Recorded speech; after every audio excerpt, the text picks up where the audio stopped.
Are you looking for something different and fresh among a sea of Apple, third party, or Android based smartwatches?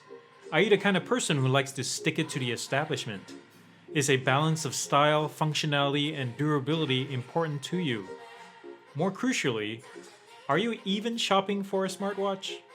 If so, this middle child smartwatch from Amazfit might be the watch for you. This, my friends, is the penultimate review of the Amazfit Verge.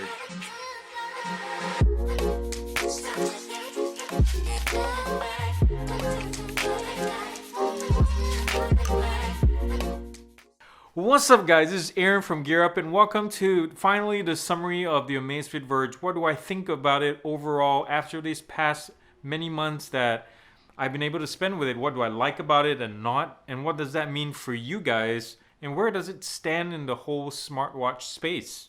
So let's talk about the first few things, the pluses.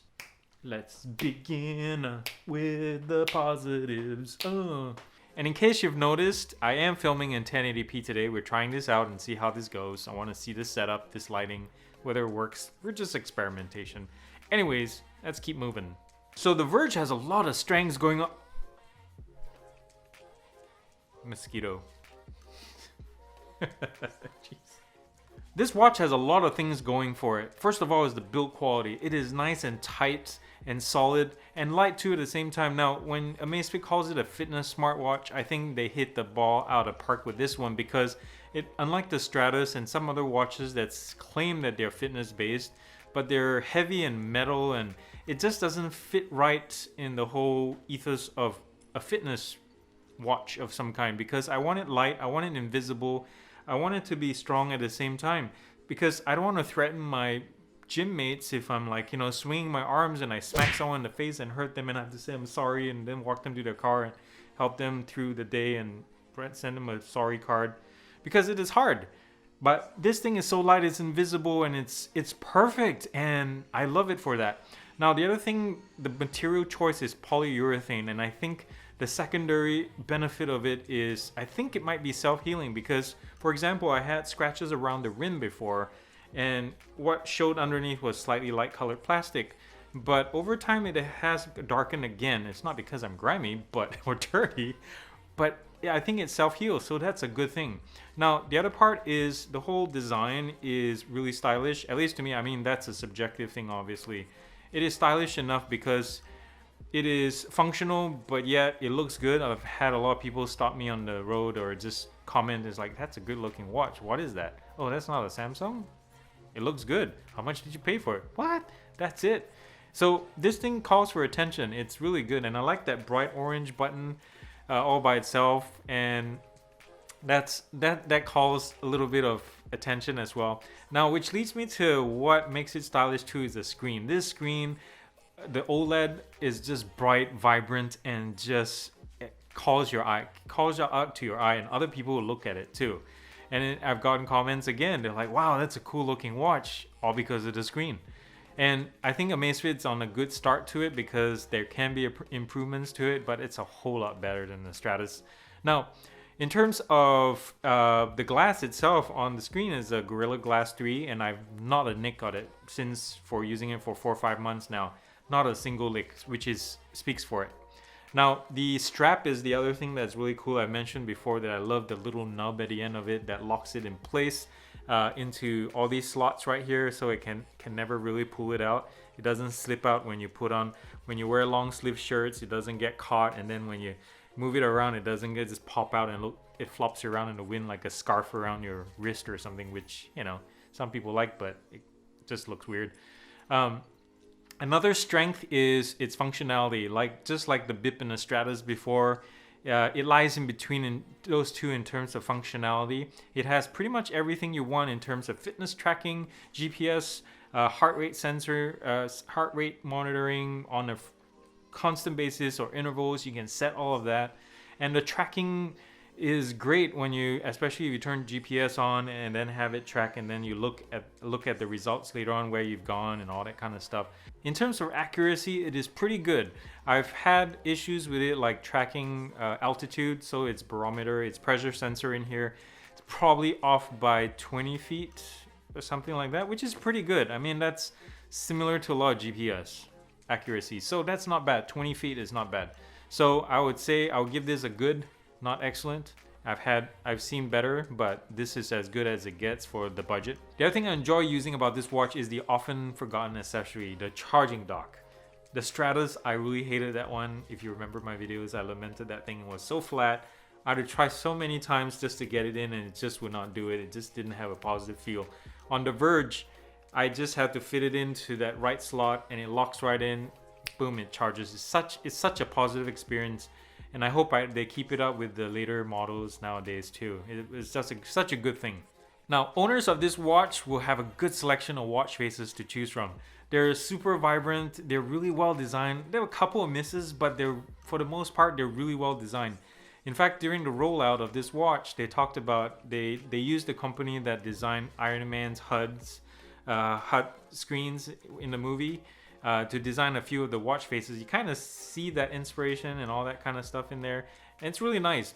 There's one watch face in particular that I really enjoy called Salkan, S-A-L-K-A-N, that is dual function. The screen, when you tap the middle of the screen, you can check the heart rate, and you tap it again, you can check the steps. And none of the other watch faces do that, and I wish more watch faces did that, and more watchmakers had that in your main screen where you tap and there's multifunction. That's really nice and really convenient, and I wish there was more. But anyways, that's just a side note. I love the watch faces. So now we come to the thumbs down side. It may or may not be good news for you and may not be super important to you, but I'm gonna mention it anyway. The first one, my biggest irk, is the app. The app experience just plain old sucks, because I've mentioned since before that when Xiaomi did the Mi Fit app, if you watched some of my videos, they've really improved it leaps and bounds since they launched it. And it looks amazing. Now the Amazfit app itself just looks downright plain. They've updated it a couple of times, but in terms of functionality, in place of where all the tabs are, it just plain sucks. As you can see, it's just very plain. There's no differentiation really in color between all the different segments and all that. It's really hard to navigate visually and very hard for me to get the information. I mean, it's there, but it just doesn't look interesting enough for me to really want to explore the app. So that's the downside. Connectivity is pretty good. It should be, yes, it should. And I hope that, that it stays that way. The other thing I am on the fence of that I don't really like, but maybe I do, I wish it was longer, is the battery life.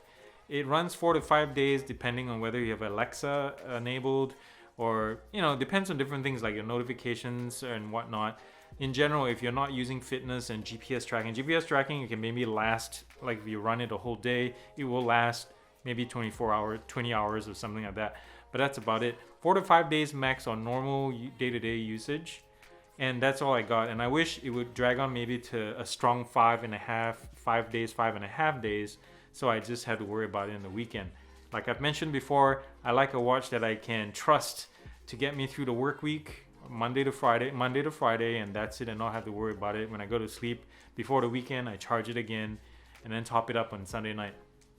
But that's just me. I feel like the battery life can be stronger, and with the GTR, it seems to tout a lot of a stronger battery and keeping a good screen, which I mentioned before, it's hard to balance. So we'll see how that goes.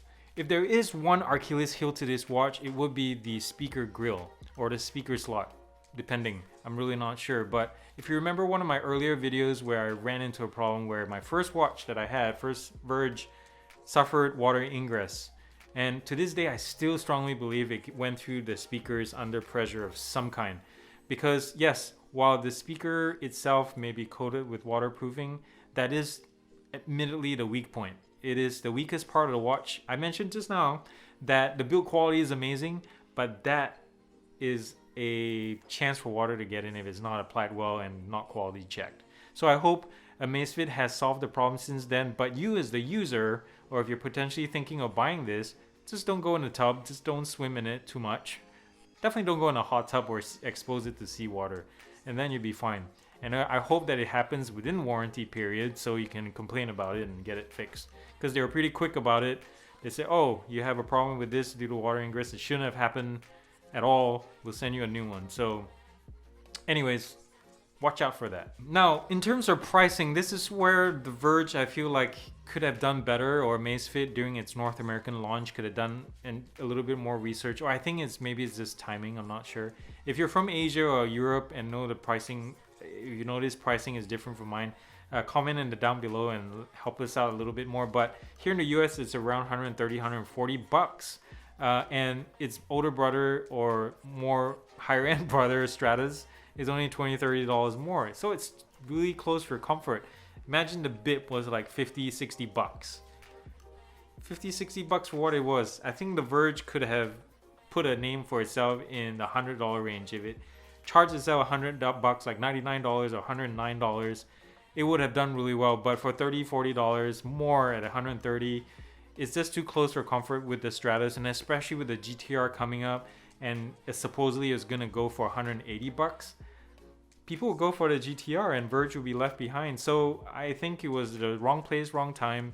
But if you can snag a deal for the upcoming Black Fridays and Tech Mondays and whatnot, Cyber Mondays, sorry, it would be an amazing deal. If you can get it under 100, you have a good watch. So right now, I would not recommend it for the price. Wait for sales, as all of us should. Wait for sales unless you're really itching to get it. But wait for a price to go down. That's my take. So overall, I love this watch. I now recommend it to you. I'll give it like a 4-star out of 5 for crying out loud, because it has everything you want if you're looking for a smartwatch, and build quality and style all rolled into one, and great battery life for that matter. Now, if you're also wanting to support a smaller company that's not mainstream, Amazfit is it. This is the company to watch out. It's kind of like being at the cusp of greatness, because at the rate that they're going, they're going to be great. They're already the next biggest smartwatch maker. So they're going places. It's like catching Apple before they were Apple, or when Microsoft was called super hard. That didn't sound right. Well, that's all I got today. I hope you enjoyed watching this video as much as I enjoyed making it. It's such a thrill to have you guys. So I hope to have you back in our next episode. And in the meantime though, remember to thumbs up if you like this video, if you could do so kindly. Thumbs up if you like this video. And thumbs down. Thumbs down if you eat a lot of multivitamins. If you're a multivitamin buyer addict. You know, that's just a waste of money. And you could get more strength and long life and virility from eating kidney beans. Or just eating healthy. You know that, right? Thumbs down if you're spending lots of money on multivitamins. That's all I got. So if you haven't already, subscribe to this channel and come back soon. I'll catch you next time, and remember to show some love to this world, the people around you, and take care of yourself. Peace.